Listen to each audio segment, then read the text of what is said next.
আসসালামু আলাইকুম রহমতুল্লাহি ওয়া বারাকাতুহু। সবাই কেমন আছেন? আশা করি আল্লাহর রহমতে সবাই অনেক ভালো আছেন। আমার ডিজাইন ইউটিউব চ্যানেলের পক্ষ থেকে আমি আবু তালহা রয়েছি আপনাদের সাথে। চলে আসলাম আরও একটি ওয়াজ মাহফিলের পোস্টার ডিজাইন নিয়ে।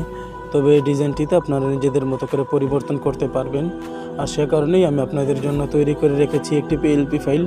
আর এই পিএলপি ফাইলটির ডাউনলোড লিঙ্ক ভিডিওর ডেসক্রিপশন বক্সে দেওয়া থাকবে। আর এই পিএলপি ফাইলটি ডাউনলোড করার জন্য আপনাদের প্রয়োজন পড়বে 6টি পাসওয়ার্ড।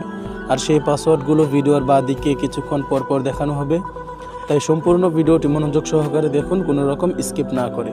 তাহলে চলুন ভিডিও শুরু করা যাক। ডেসক্রিপশন বক্সে থাকা লিঙ্কে ক্লিক করার পর এখানে নিয়ে আসবে। তারপর আপনার এখানে যা কিছু লেখা আছে সেগুলো উপরে নেবেন। তারপর একটু নিচের দিকে এসে যে দেখুন নিচে পাসওয়ার্ড দিন, এখানে ক্লিক করে ভিডিও থেকে সংগ্রহ করা পাসওয়ার্ডটি এখানে বসিয়ে দেন। পাসওয়ার্ড বসানো হলে তারপর আপনারা সাবমিটে ক্লিক করুন। তারপরে এই লিঙ্কে ক্লিক করুন।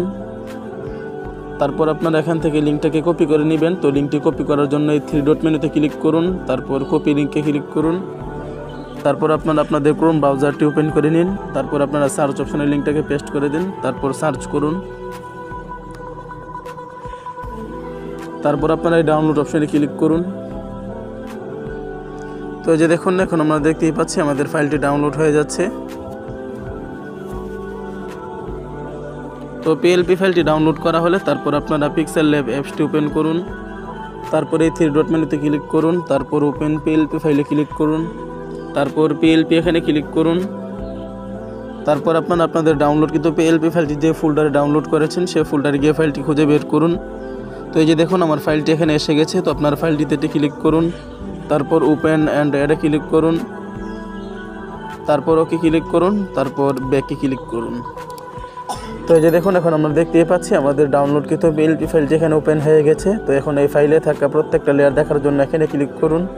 এই যে দেখুন আমি আপনাদের সুবিধার্থে এখানে প্রত্যেকটা লেয়ার আলাদা করে দিয়ে রেখেছি, তো আপনারা দেখতেই পাচ্ছেন। তো এখন আমরা দেখব কীভাবে আপনারা এই ফাইলে থাকা লেখাগুলি পরিবর্তন করবেন। তো সেই জন্য আপনারা যেই লেখাটা পরিবর্তন করতে চান সেই লেখাটার উপর ডাবল টাচ করুন।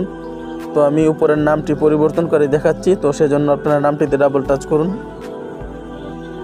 তারপর আপনারা আপনাদের পছন্দ অনুযায়ী একটি নাম দিয়ে দিন। নাম পরিবর্তন করা হলে তারপর আপনারা ওকে ক্লিক করুন। তো এই যে দেখুন এখন আমরা দেখতেই পাচ্ছি নামটি খুব সুন্দরভাবে পরিবর্তন হয়ে গেছে। তো আপনারা যদি নামটিকে একটু বড় করতে চান তাহলে এখানে ক্লিক করুন। তারপর আপনারা এই সাইজ অপশনে ক্লিক করুন। তারপর আপনারা প্লাস আইকনে ক্লিক করতে থাকলে নামটি আস্তে আস্তে বড় হয়ে যাবে। তো নামটিকে মাঝামাঝি রাখার জন্য আপনারা এখানে ক্লিক করেন, তারপর আপনারা এখানে ক্লিক করুন, তাহলে নামটি মাঝামাঝি চলে আসবে। তো তারপর আপনারা টিক মার্কে ক্লিক করুন। তারপর আপনারা যদি এই লেখাটির কালার পরিবর্তন করতে চান তাহলে এই কালার অপশনে ক্লিক করুন। তারপর আপনারা এখান থেকে আপনাদের পছন্দ অনুযায়ী কালার সিলেক্ট করে নেন। তো কালার পরিবর্তন করা হলে তারপর আপনারা টিক মার্কে ক্লিক করুন। তো আপনারা সেমভাবে করে ফাইলে থাকা অন্য লেখাগুলি পরিবর্তন করতে পারবেন এবং সেগুলির কালার পরিবর্তন করতে পারবেন। তো সব কিছু করা কমপ্লিট করার পর এখন এই পিকটিকে ডাউনলোড করার জন্য এই শেয়ার অপশনে ক্লিক করুন। তারপর আপনারা এখানে ক্লিক করে আলট্রা সিলেক্ট করে দেন, তারপর সেভ টু গ্যালারিতে ক্লিক করুন। পিকটি ডাউনলোড করা হলে এখন আমরা গ্যালারি থেকে দেখব পিকটি কেমন হয়েছে বা কতটা ক্লিয়ার হয়েছে। তো এই যে দেখুন এখন আমি গ্যালারি থেকে পিকটি ওপেন করে নিয়েছি। এখন আমি আপনাদেরকে জুম করে দেখাচ্ছি, তো আপনারা দেখতেই পাচ্ছেন কতটা ক্লিয়ার হয়েছে।